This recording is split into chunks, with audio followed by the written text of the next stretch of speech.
कधी असा पूर आला आहे का की तुम्हाला असं वाटेल आता माझे जीवन पूर्वीसारखे कधीच राहणार नाही? कदाचित तो आर्थिक संकटाचा पूर असू शकतो, कदाचित नात्यांमधला पूर असेल, कदाचित काही लोक तुमच्याबद्दल काही चुकीचं बोलले असेल त्या गोष्टीचा पूर असेल, कदाचित तुमचा स्वतःच्या चुकांचा पूर असेल. पण आज उत्पत्ती 9 आपल्याला एक खूप असं सुंदर सत्य सांगत आहे. पूर आला म्हणून देवाची योजना संपत नाही. पुराने नोहाचे जे जुने जग होते ते संपवले, पण पुरानंतर नोहासाठी देवाने एक नवीन जग निर्माण केले. पुष्कळ वेळा आपण असं विचार करतो की हे देवा, माझ्यासोबत असं का होतंय? पण देव कदाचित म्हणत असेल की तुझ्यासाठी हा एक अंत दिसतोय, पण माझ्यासाठी ती एक नवीन सुरुवात आहे. उत्पत्ती 9 ही फक्त एक नोहाची गोष्ट नाही, ही एक नवीन सुरुवातीची गोष्ट आहे. सर्वात पहिले आपण पाहतो की नोहाला देवाने पुन्हा आशीर्वाद दिला. उत्पत्ती 9:1 मध्ये देव नोहाला पुन्हा आशीर्वाद देतो आणि म्हणतो, फलद्रूप व्हा, बहुगुणित व्हा आणि पूर्ण पृथ्वी व्यापून टाका किंवा पूर्ण पृथ्वी भरून टाका. हे खूप महत्वाचे आहे, कारण उत्पत्ती 8 मध्ये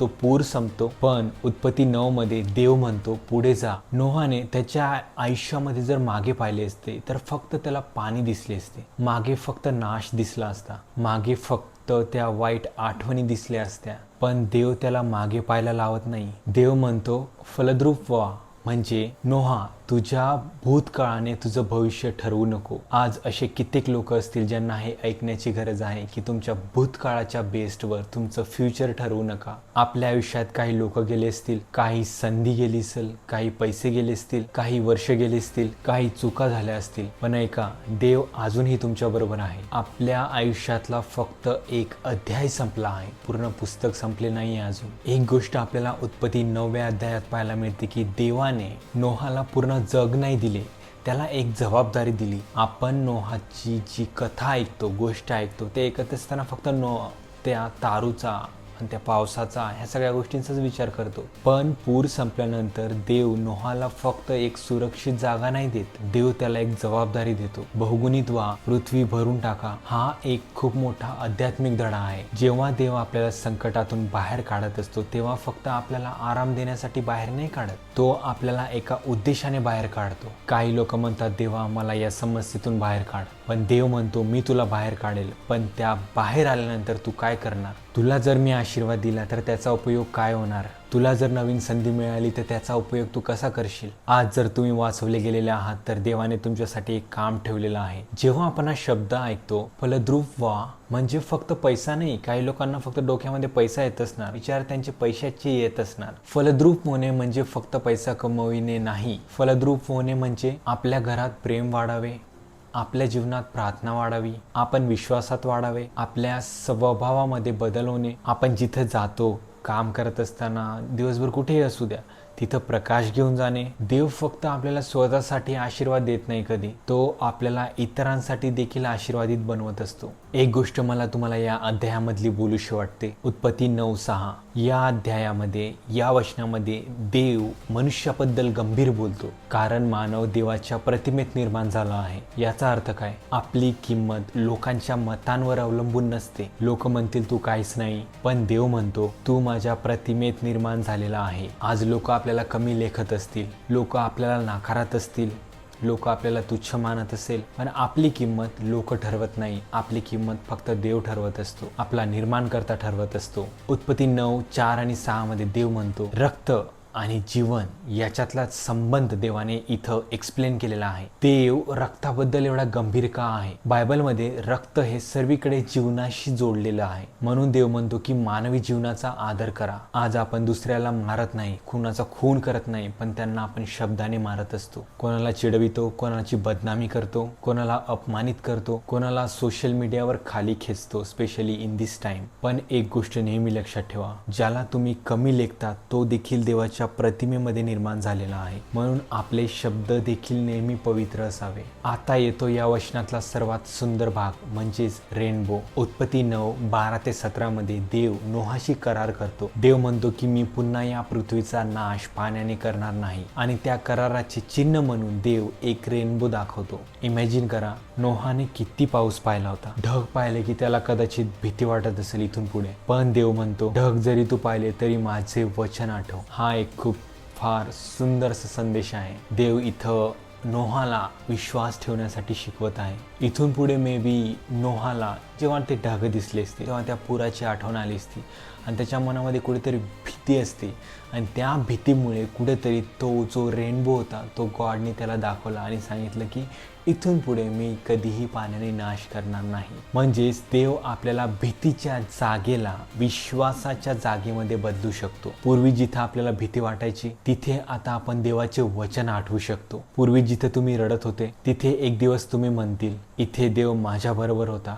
आजही आहे. आपल्या जुन्या आठवणी आपली कमजोरी बनू नये, ती आपल्या साक्षीची सुरुवात बनली पाहिजे. यासाठी देवाने तो रेनबो त्या नोहाला दाखवला होता. पण आता अचानक या अध्यायामध्ये एक गोष्ट बदलते. येथे एक विचित्र अशी गोष्ट घडते. नोहा ज्याने पुरातून पूर्ण जग वाचवताना देवावर विश्वास ठेवला तो नंतर द्राक्षमळा लावतो, द्राक्षरस पितो आणि त्या मध्यामध्ये तो धुंद होऊन जातो. तो आपल्या तंबूमध्ये उघडा पडतो. आता विचार करा, हा तोच नोहा आहे, त्या तारवामध्ये देवाबरोबर चालणारा, कोणत्याही लोकांचं शब्द न ऐकता देवाच्या शब्दावर विश्वास ठेवणारा. पण एक गोष्ट आपल्याला लक्षात ठेवायची की त्या तारवातून बाहेर आल्यानंतर देखील तो परिपूर्ण नव्हता, कम्प्लीट मॅन नव्हता, तो कम्प्लीट पर्सन नव्हता. He is not like a perfect person की त्याच्याकडून चुकी होणार नाही. देवाने नोहाला वाचवले पण नोहा देव नव्हता. हा एक खूप महत्त्वाचा धडा आहे. कधी आपण प्रत्येक व्यक्तीकडून त्याला तो पूर्णपणे परिपूर्ण होण्याची अपेक्षा ठेवत असतो, पण बायबल लोकांच्या चुका कधीच लपवत नाही. नोहाने चूक केली याचा अर्थ त्याची जी विश्वासाच्या एक जर्नी होती ती खोटी होती का?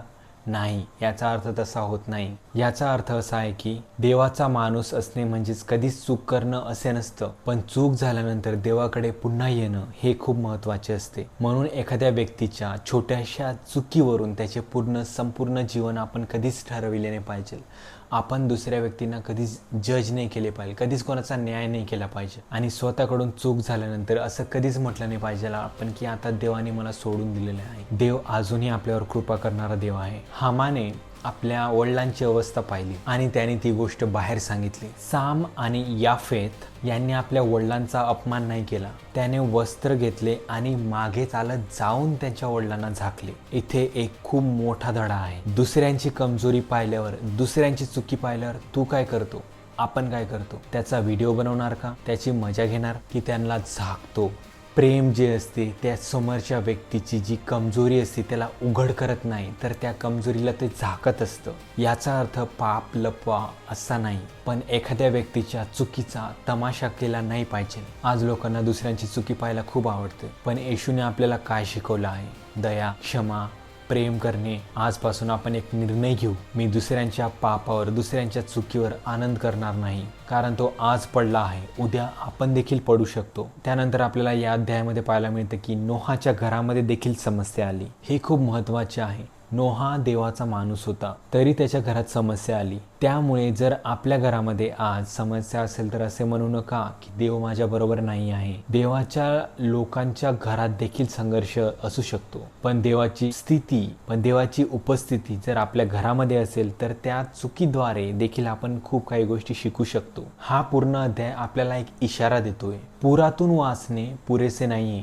पुरानंतर देखील जीवन देवाबरोबर जगावे लागते. काही लोक, पुष्कळ लोक संकटामध्ये देवाला शोधतात, देव मला वाचव, मग संकट संपते आणि आपण देवाला विसरत असतो. पण नोहाची कथा आपल्याला सांगते की तारवातून बाहेर आल्यानंतर देखील आपल्याला देवाची खूप गरज असते. आज जर आपण कोणी संकटात असेल तर देवाला धरा, पण संकट गेल्यानंतर देखील देवाला सोडू नका. आज मला तुम्हाला एक प्रश्न विचारायचा आहे की देवाने तुमच्या आयुष्यामध्ये कोणता एक रेनबो दिलेला आहे? ज्याप्रमाणे नोहाला देवाने एक चिन्ह दिले रेनबोचे की मी इथून पुढे पाण्याने नाश करणार नाही, तसं तुमच्या जीवनात देखील देवाने एखादा रेनबो दिला असेल. एखादी सुटका, एखाद्या प्रार्थनेचे उत्तर, एखादी अशक्य परिस्थिती, एखादा चमत्कार, एखादी व्यक्ती जी देवाने तुमच्या जीवनात पाठवली असेल. या सर्व गोष्टी विसरू नका.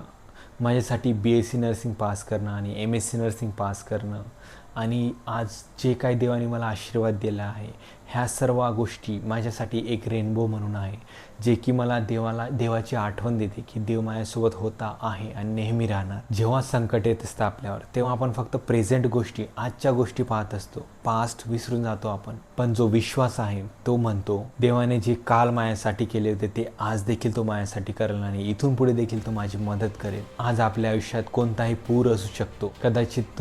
कदाचित आपण म्हणू शकतो की माझ्याकडे पैसे नाही, मला माझ्या मुलाबद्दल चिंता आहे, मला माझ्या नोकरीबद्दल धोका आहे, मला माझ्या भविष्याबद्दल काही समजत नाही आहे, मी खूप चुक्या केल्या आहे. मला तुम्हाला एक गोष्ट सांगायची आहे की तुमचा जो काही पूर आहे आयुष्यामध्ये तो देवापेक्षा मोठा नाही. नोहाला चारही बाजूने पाणी होते, पण देवाने त्याला तारवात सुरक्षित ठेवले. आज आपल्याला चारही बाजूने समस्या दिसत असतील, पण देवाचा हात अजूनही आपल्यावर आहे. एक गोष्ट नेहमी लक्षात ठेवा, अडकलेला आपल्या एखाद्या परिस्थितीमध्ये अडकणे म्हणजे हरवणे नसते. नोहा तारवामध्ये अडकलेला होता, तो डिफीट झालेला नव्हता, हारलेला नव्हता, त्याला बाहेर पडण्याचा मार्ग दिसत नव्हता, पण देवाकडे योजना होती. कधी आपण ज्या परिस्थितीत अडकलेलो आहे त्याची देवाकडे काहीतरी एक योजना असते. आणि आज आपल्याला देव म्हणत आहे की थांब, जोपर्यंत मी पूर्ण काम करत नाही तोपर्यंत तुला त्या तारवात थांबायचं आहे.